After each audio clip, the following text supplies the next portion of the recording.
Today we'll explore the parametric equations x equals sine squared of t and y equals cosine squared of t, where t ranges from 0 to 3 pi. Let's first understand what these equations mean. We'll create a coordinate system where we can plot our parametric curve. First, let's understand how sine squared and cosine squared behave individually. Here's the plot of sine squared of t over our interval.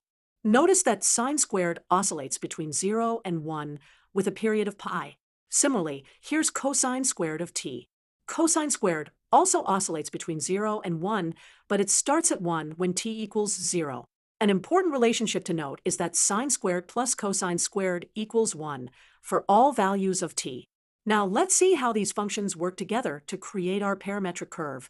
As t increases, we plot points where x equals sine squared of t and y equals cosine squared of t. Let's analyze some key points on our curve.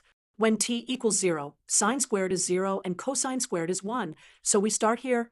When t equals pi over 2, sine squared is 1 and cosine squared is 0, so we move here.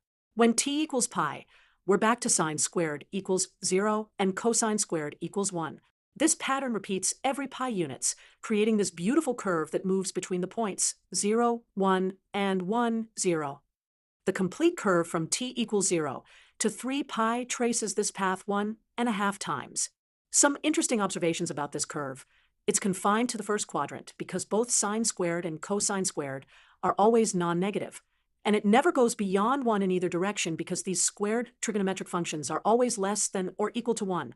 And that's our exploration of the parametric equations x equals sine squared of t and y equals cosine squared of t. Thank you for watching.